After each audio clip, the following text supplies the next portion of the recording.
ಎಲ್ಲರಿಗೂ ನಮಸ್ಕಾರ. ಮ್ಯಾಜಿಕ್ ಅಡುಗೆ ಮನೆ ಯೂಟ್ಯೂಬ್ ಚಾನಲ್ಗೆ ಸ್ವಾಗತ. ಬನ್ನಿ, ಮುದ್ದೆ ಜೊತೆಗೆ ಹಳ್ಳಿ ಶೈಲಿಯ ಹೀರೆಕಾಯಿ ಬೇಳೆ ಸಾಂಬಾರು ಹೇಗೆ ಮಾಡ್ಕೊಳ್ಳೋದು ಅಂತ ನೋಡೋಣ. ಅದಕ್ಕೂ ಮೊದಲು ನಮ್ಮ ಯೂಟ್ಯೂಬ್ ಚಾನಲ್ನ ನೀವು ಸಬ್ಸ್ಕ್ರೈಬ್ ಮಾಡ್ಕೊಳ್ಳದೆ ನೋಡ್ತಿದ್ರೆ ದಯವಿಟ್ಟು ಸಬ್ಸ್ಕ್ರೈಬ್ ಮಾಡ್ಕೊಳ್ಳಿ. ಪಕ್ಕದಲ್ಲೇ ಇರೋ ಬೆಲ್ಲೈಕನ್ನ ಕ್ಲಿಕ್ ಮಾಡಿ. ನಾವು ಅಪ್ಲೋಡ್ ಮಾಡೋ ವಿಡಿಯೋ ನೋಟಿಫಿಕೇಷನ್ ಮೊದಲು ನಿಮಗೆ ಬಂದು ತಲುಪುತ್ತೆ. ಬನ್ನಿ, ಇವಾಗ ಹಳ್ಳಿ ಶೈಲಿಯ ಹೀರೆಕಾಯಿ ಬೇಳೆ ಸಾಂಬಾರು ಹೇಗೆ ಮಾಡೋದು ಅಂತ ನೋಡೋಣ. ಮೊದಲಿಗೆ ಕುಕ್ಕರ್ ತಗೊಂಡು ಅದಕ್ಕೆ ತೊಗರಿಬೇಳೆ ಹಾಕೋತಾ ಇದ್ದೀನಿ. ನಂತರ ಸ್ವಲ್ಪ ನೀರು ಸೇರಿಸಿ ಕುಕ್ಕರ್ನ ಸ್ಟವ್ ಮೇಲೆ ಇಟ್ಟು ಬೇಳೆನ ಒಂದು ಕುದಿಸ್ಕೊಳ್ಳೋಣ. ಈಗ ಬೇಳೆ ಕುದಿ ಬಂದಿದೆ. ಕುದಿ ಬಂದಿರೋ ಬೇಳೆಗೆ ಈರುಳ್ಳಿ, ಟೊಮೆಟೊ, ಕರ್ಬೇವಿನ ಸೊಪ್ಪು, ಹಸಿರು ಮೆಣಸಿನ್ಕಾಯಿ, ಬೆಳ್ಳುಳ್ಳಿ ಹಾಕಿ ಕುಕ್ಕರ್ ಲಿಡ್ ಕ್ಲೋಸ್ ಮಾಡಿ 2 ವಿಷಿಲ್ ತೆಗೆಸ್ಕೊಳ್ಳೋಣ. ನಂತರ ಇಲ್ಲಿ ಸಾಂಬಾರು ಮಾಡಲಿಕ್ಕೆ ಏನೇನು ಪದಾರ್ಥ ಬೇಕು ಅಂತ ನೋಡ್ಕೊಳ್ಳೋಣವಾ. ಹೆಚ್ಚಿಟ್ಟಿರೋ ಹೀರೆಕಾಯಿ, 2 ಒಣಮೆಣಸಿನ್ಕಾಯಿ, ಕರ್ಬೇವಿನ ಸೊಪ್ಪು, ಸಾಸಿವೆ, ಜೀರಿಗೆ, ಮನೇಲೆ ಮಾಡ್ಕೊಂಡಿರೋ ಬೇಳೆ ಸಾಂಬಾರು ಪುಡಿ, ಜಜ್ಜಿಟ್ಕೊಂಡಿರೋ ಬೆಳ್ಳುಳ್ಳಿ, ಹೆಚ್ಚಿರೋ 1 ಈರುಳ್ಳಿ, ಹೆಚ್ಚಿರೋ 1 ದಪ್ಪ ಮೆಣಸಿನ್ಕಾಯಿ, ಇಷ್ಟೆಲ್ಲ ಬೇಕಾಗುತ್ತೆ.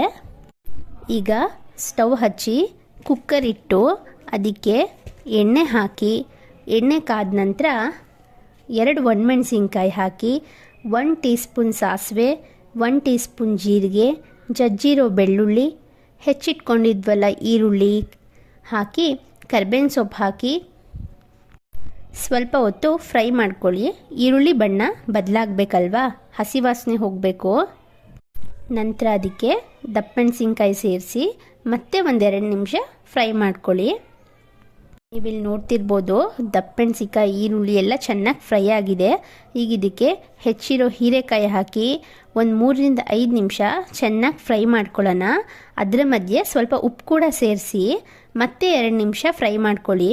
ನಾವು ಉಪ್ಪು ಸೇರಿಸೋದ್ರಿಂದ ಹೀರೆಕಾಯಿಗೆ ಉಪ್ಪು ಹಿಡಿಯುತ್ತೆ. ಹೀರೆಕಾಯಿ ತಿಂದಾಗ ರುಚಿಯಾಗೂ ಇರುತ್ತೆ.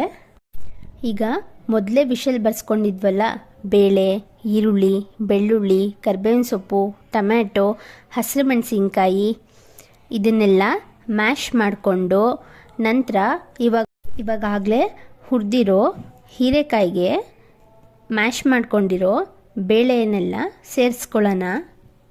ಈ ಬೇಳೆ ಮಿಶ್ರಣನೆಲ್ಲ ಸೇರಿಸ್ಕೊಂಡ್ಮೇಲೆ ಒಂದು ಕುದಿಸ್ಕೊಳ್ಳೋಣ. ಈಗ ಒಂದು ಬಟ್ಲಲ್ಲಿ ಬೇಳೆ ಸಾಂಬಾರು ಪುಡಿ ತಗೊಂಡಿದ್ವಲ್ಲ ಅದಕ್ಕೆ ಸ್ವಲ್ಪ ನೀರು ಸೇರಿಸಿ ಗಂಟು ಇಲ್ಲದೆ ಇರೋ ರೀತಿ ಮಿಕ್ಸ್ ಮಾಡ್ಕೋಬೇಕು. ಮಿಕ್ಸ್ ಮಾಡ್ಕೊಂಡ ನಂತರ ಕುದೀತಿರೋ ಬೇಳೆ ಹೀರೆಕಾಯಿಗೆ ಸೇರಿಸ್ಕೊಳ್ಳಿ. ಅವಾಗವಾಗ ಕೈ ಆಡಿಸ್ತಾ 5 ನಿಮಿಷ ಚೆನ್ನಾಗಿ ಬೇಯಿಸ್ಕೋಬೇಕು. ನಮ್ಮ ಕಡೆ ಖಾರ ಎಲ್ಲ ಚೆನ್ನಾಗಿ ಬೇಯಬೇಕು ಅಂತ ಹೇಳ್ತಾರೆ. ನೀವಿಲ್ಲಿ ನೋಡ್ತಿರ್ಬೋದು, ಸಾಂಬಾರು ಕುದೀತಾ ಇದೆ. ಈಗ ರುಚಿಗೆ ತಕ್ಕಷ್ಟು ಉಪ್ಪು ಸೇರಿಸಿ ಮತ್ತೆ ಕುದಿಯಕ್ಕೆ ಬಿಡಿ. ನೋಡಿ, ಇಲ್ಲಿ ಸೈಡಲ್ಲೆಲ್ಲ ನೊರೆ ಥರ ಇದೆ. ಆ ನೊರೆ ಎಲ್ಲ ಹೋಗೋವರೆಗೂ ಸಾಂಬಾರನ್ನ ಚೆನ್ನಾಗಿ ಕುದಿಸ್ಕೋಬೇಕು. ಅವಾಗವಾಗ ಮಿಕ್ಸ್ ಮಾಡ್ತಾ ಇರಿ. 2-3 ನಿಮಿಷ ಪ್ಲೇಟ್ ಮುಚ್ಚಿ ಸಾಂಬಾರನ್ನ ಬೇಯಿಸ್ಕೊಳ್ಳಿ. ನೀವಿಲ್ಲಿ ನೋಡ್ತಿರ್ಬೋದು, ಇವಾಗ ನೊರೆ ಎಲ್ಲ ಕಡಿಮೆ ಆಗಿದೆ. ಮತ್ತು 3-4 ನಿಮಿಷ ಪ್ಲೇಟ್ ಮುಚ್ಚಿ ಸಾಂಬಾರನ್ನ ಕುದಿಯೋಕೆ ಬಿಡಿ. ನೀವಿಲ್ಲಿ ನೋಡ್ತಿರ್ಬೋದು, ಇವಾಗ ನೊರೆ ಎಲ್ಲ ಕಡಿಮೆ ಆಗಿ ಸಾಂಬಾರು ಕೂಡ ರೆಡಿಯಾಗಿದೆ. ಇವಾಗ ಸ್ಟವ್ ಆಫ್ ಮಾಡ್ಕೊಳ್ಳಿ. ಬನ್ನಿ, ಇವಾಗ ರಾಗಿ ಮುದ್ದೆ ಮಾಡ್ಕೊಳ್ಳೋಣ. ನಾನೀಗ ಒಂದು ಪಾತ್ರೆಯಲ್ಲಿ 1.5 ಲೋಟ ನೀರು ಹಾಕ್ಕೊಂಡು ಕುದಿಯೋಕ್ಕೆ ಇಡ್ತಾಯಿದ್ದೀನಿ, ಒಂದು ಪ್ಲೇಟ್ ಮುಚ್ಚಿ.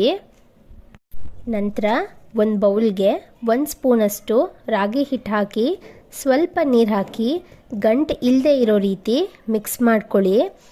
ಮುದ್ದೆಗಿಟ್ಟಿರೋ ನೀರು ಸ್ವಲ್ಪ ಬೆಚ್ಚಗಾದ್ಮೇಲೆ ರಾಗಿ ಹಿಟ್ಟು ಮಿಕ್ಸ್ ಮಾಡ್ಕೊಂಡಿದ್ವಲ್ಲ ಅದನ್ನು ಸೇರಿಸಿ ಚೆನ್ನಾಗಿ ಮಿಕ್ಸ್ ಮಾಡ್ಕೊಳ್ಳಿ. ಮತ್ತೆ ಈಗ ನೀರು ಉಕ್ಕು ಬರ್ತಾ ಇದೆ, ನೀವು ನೋಡ್ತಾ ಇರ್ಬೋದು. ಈಗ ರಾಗಿ ಹಿಟ್ಟು ಸೇರಿಸ್ಕೊಳ್ಳೋಣ. ನಾನಿಲ್ಲಿ 1:2 ಪ್ರಪೋರ್ಷನ್ ಥರ ರಾಗಿ ಹಿಟ್ಟನ್ನ ಸೇರಿಸ್ಕೊತಾ ಇದ್ದೀನಿ. ರಾಗಿ ಹಿಟ್ಟು ಸೇರಿಸ್ಕೊಂಡ್ಮೇಲೆ 3 ನಿಮಿಷ ಚೆನ್ನಾಗಿ ಬೇಯಿಸ್ಕೊಳ್ಳಿ. ಇವಾಗ 3 ನಿಮಿಷ ಆಗಿದೆ. ನಾನಿವಾಗ ಮುದ್ದೆನ ತಿರ್ಕೊತಾ ಇದ್ದೀನಿ. ಕೈ ಬಿಡದೆ ತಿರುಗಬೇಕು, ಆವಾಗ ಗಂಟಾಗಲ್ಲ. ಈಗ ಮುದ್ದೆನ ಚೆನ್ನಾಗಿ ತಿರುಗಿಕೊಂಡು ಒಂದು 3 ಸ್ಪೂನಷ್ಟು ನೀರು ಸೇರಿಸಿ ಪ್ಲೇಟ್ ಮುಚ್ಚಿ ಬೇಯಿಸ್ಕೋಬೇಕು. ಆವಾಗಲೇ ಮುದ್ದೆ ಬೇಯೋದು. ನಾವು ಕುದಿಸಿದ್ವಲ್ಲ ಅದರಲ್ಲಿ ಬೇಯೋದಕ್ಕಿಂತ ನಾವು ಈ ಥರ ನೀರನ್ನ ಚಿಮ್ಕಿಸ್ಕೊಂಡು ಬೇಯಿಸ್ತೀವಲ್ಲ ಆವಾಗ ಮುದ್ದೆ ಬೆಣ್ಣೆ ಥರ ಬೇಯುತ್ತೆ.